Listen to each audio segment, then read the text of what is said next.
My name is Rachel, and what I'm about to share with you isn't just a story, it's my reality.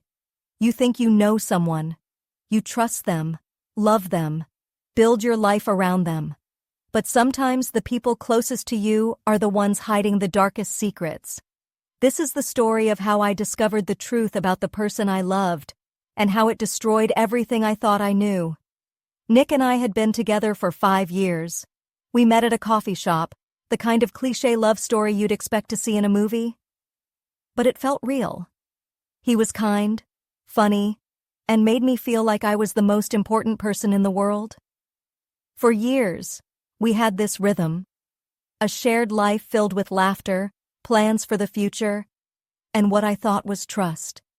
But looking back now, I realized the cracks had started appearing long before I noticed them.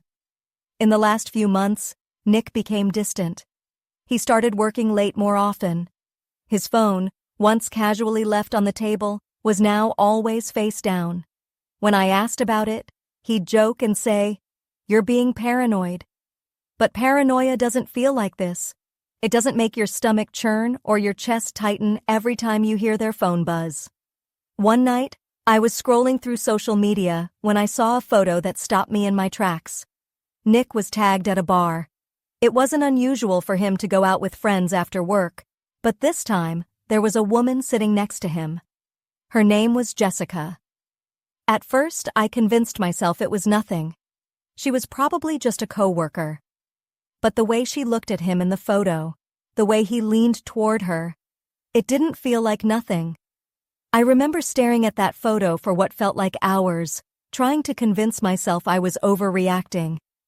But something about it wouldn't let me rest. Then came the text message. It was late at night, and Nick was in the shower.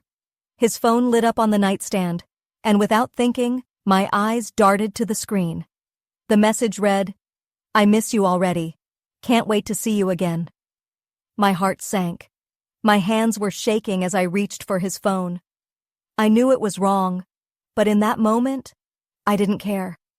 The message was from Jessica, and when I scrolled up, I found everything. Weeks, maybe months of messages. They weren't just casual conversations. They were intimate, filled with love and promises. Promises that should have been for me. That night, I barely slept.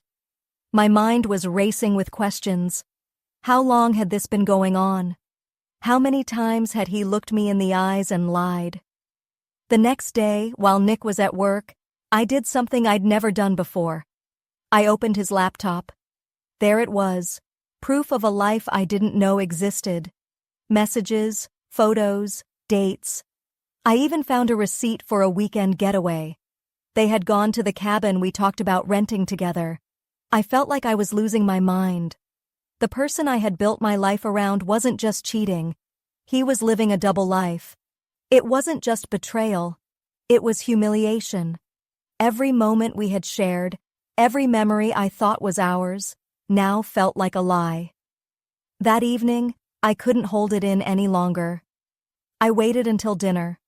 Nick sat across from me, smiling, acting like everything was fine. I asked him, "Who is Jessica?" His face froze. He stammered, tried to brush it off, but I didn't let him. I pulled out my phone, showing him the messages. His excuses came flooding out. "It's not what it looks like. She means nothing. I was going to end it." But none of it mattered. The damage was done. And then he admitted the worst part. Jessica didn't know about me either. He had been lying to both of us. I left that night. I couldn't stay in the house filled with his lies. Driving aimlessly, I felt hollow. Betrayal doesn't just break your heart. It breaks your sense of reality. The life I thought I had, the person I thought I knew, none of it was real. I haven't spoken to Nick since that night. I don't know if he's still with Jessica or if his lies finally caught up to him. And honestly, I don't care. What I do know is this. Betrayal doesn't define you. Their lies don't diminish your worth. Picking up the pieces is hard, but it's the only way forward. This is my story. And maybe it's yours too.